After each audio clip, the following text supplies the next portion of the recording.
আমি আজকে চলে এসেছি সিজিএল এক্সাম দিতে, কিন্তু এ কি, এটা কি এক্সাম সেন্টার? এ তো দেখে মনে হচ্ছে কারোর বাড়ি, এ তো আন্ডার কনস্ট্রাকশনে রয়েছে। এটি ছিল আমার আগের এক্সাম সেন্টার, যেটার নাম কিসিএস গীতবিতান। আর এবার যেখানে পড়েছে দেখে মনে হচ্ছে যেন কারোর বাড়িতে চলে এসেছে। भाई यहाँ पे क्या हो रहा है? भाई यहाँ पे क्या हो रहा है? भाई ये कहाँ फंस गया भाई मैं? भाई ये क्या हो रहा है भाई? হ্যাঁ, এখানে এক্সাম সেন্টার। কলকাতার রাজারহাট থেকে প্রায় 1 ঘন্টা মতো দূরত্বে এসে ছোট চাঁদপুর বলে একটি জায়গা রয়েছে। এটির আরেকটা নাম কালাবেরিয়া। এখানেই পড়েছে আমার এক্সাম সেন্টার। এসব নানা কারণের জন্য এসএসসি এক্সাম নিয়ে তো অনেক প্রোটেস্ট হলো, তার জন্য এক্সাম পোস্টপন্ড হয়েছিল। সব থেকে বড় ব্যাপার হচ্ছে মাউস এবং কম্পিউটার অনেক সময় কাজ করা বন্ধ করে দিচ্ছে।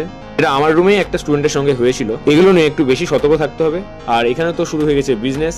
এক্সাম সেন্টারের ঠিক সামনে থাকা একটি চায়ের দোকানের এই পরিকল্পনা। Really it's a wonderful business strategy ever. তবে অনেকেই রেস্ট করতে পেরেছে এটার মাধ্যমে। একটা গলির মধ্যে এরকম এক্সাম সেন্টার, তার আশপাশে জঙ্গল, সত্যি একটু অন্য